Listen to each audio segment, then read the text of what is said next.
Howdy, y'all. So I've been wanting to do this video for a while. Figure since there's a bunch of new subscribers here, now's the perfect chance. Wanted to explain the music of Triple B a little bit. You know, I have some new people coming on and they're like, why is there a music video here? This feels so out of place. Like, just focus with the talking. And the reality is the music is just as essential to the podcast as the conversations are. I feel like beginning or ending a video with a song helps add to the emotional weight of it, kind of helps to offer a different perspective or a different way of looking at these issues. You know, I love to do music videos here on the channel, not songs that I've made personally, a couple AI ones that I like kind of quickly whipped up together. But for the most part, there's just a lot of songs that mean a lot to me and that have got me through a lot of dark times. And I like to make music videos for those depending on what I'm feeling at the time. A lot of what you see on this channel is King 810, which is my favorite band of all time. It's been with me for a very long time, since probably the beginning of some of my worst traumas. I've been in since Memoirs of a Murderer, which is not their first album, but one of their first. And I just follow all the stuff since. I really enjoy listening to it.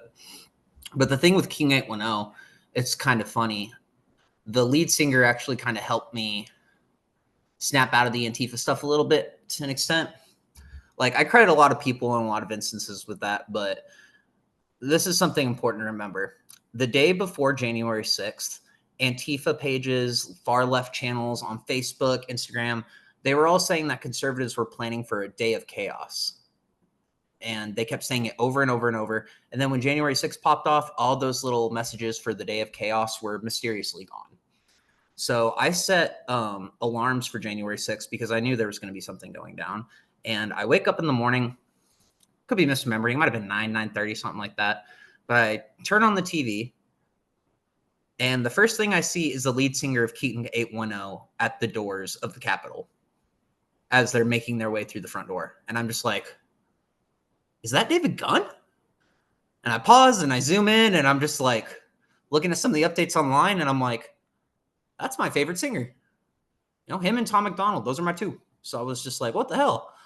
Because, like, I knew this guy's story. This guy's music, he puts his entire life story into the music, and I've read his autobiography, and it didn't make sense that that guy would be there from what was being presented. And over time, kind of realizing why he was there, the fact that these people weren't actual Nazis, weren't actual white supremacists. But I had that data banked. I was just like, something's not right about that. You know, so I love me some King 810. It's the shit. And I can credit them with a lot of my pulling my head out of my ass, because a lot of the music has to do with the darker side of life and, quite frankly, discouraging it. It's not something that you want to aspire to be. And, you know, it's not a place that you want to live in. But every song, I have something in my personal life that it resonates with me. Maybe not from my personal life most of the time, but from a lot of people I knew. And with those around me and those closest, I always share King 810 with them. There's always a song that somebody in my life needs to hear. So I like to do that for you guys. You know, I love rap, but I also love a bunch of other genres too. There's a mix of genres. There's probably over 30 or 40 music videos on the channel. If you guys haven't gone through it, I'll drop a playlist link below. You guys should just take a day and listen to some music. You know, forget the Antifa talk. Just get a visual example. But you know, whenever I was a kid, my mom always taught me this lesson, that the best way to understand person is to understand their music. So in my wanting you guys to understand me, that's kind of what I'm bringing to the table. You know, mama knows best. And my grandmother, she would always quote Bible verses to me of how we should sing our voices up to heaven and give praise, which as a kid, especially one being non-musical, I was always more of a visual artist.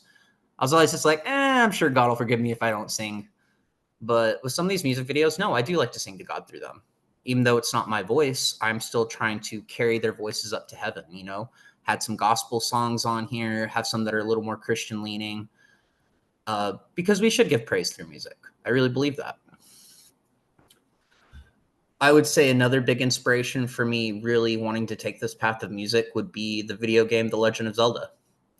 Two of my favorite games of all time, Ocarina of Time, Majora's Mask. Doesn't get any better than that. But what I think of in terms of Triple B is I really think of the sequel, Majora's Mask. Majora's Mask is essentially a story about, at least I subscribe to the theory, Link is dead. He falls into a hole in the forest looking for his best friend that he lost at the end of Ocarina of Time. And essentially, as you go through the game, you're going through the Dabda theory. You know, it's a depression, anger, bargaining, can't remember the D, and then acceptance. But you're essentially going through all the phases of that as you're going through the story, and you're given a 3-day time span because the moon is about to collapse and fall into the planet, and everybody's going to die. So it's a very existential game, and you have to repeat the cycle of 3 days over and over and over till you get it right. You're just caught in a traumatic time loop. But what helps you get through that is you learn songs. And you use these songs to help people deal with their inner struggles as they're facing their inevitable death. You're helping bring together people in relationships. You're giving people peace in their final moments. You're making some of the saddest people in town just smile, if not but for a moment. You know, these songs can literally teleport you to different places. You know, you play them different ways, they have different effects. And that is what music is. That is what it does. It helps guide us. And it helps us get through the darkness in life. So I really always try to embody that on the channel. I'm Link, and I'm going through Termina, and I'm trying to make y'all a little less pissy, a little less sad, and a little more happy or hopeful. So, you know, that's really an overall explanation of what the music on the channel means to me, why I'm going to continue to do it. I'd like to get better with it in time. Maybe someday I'll make my own music. I don't know. I'm certainly having a lot more fun with it as time goes on. But that's why you see the music on the channel. That is why I make the music videos. And that is why almost every single video, you're going to get a new song from my playlist. Because we should share our music with each other. Because at the end of the day, it turns out a lot of us, no matter what side of life we're on, we're all bumping the same stuff. We all like the same rappers. We love the same singers. And that's unity. So we should lean into that, I think. Alrighty, you guys, just a quick explanation on that. I've been wanting to just say that for a while to kind of let you guys know. And to all the new people on the channel, welcome. Again, hit the link in the description. Check out some of the music videos. Share them with your friends. I think we got this, guys. We're in for some dark, turbulent times, but I think we got this. So let's bump some good tunes while we're going through it, okay? Peace and love, you guys.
should have heeded the ancient's warning.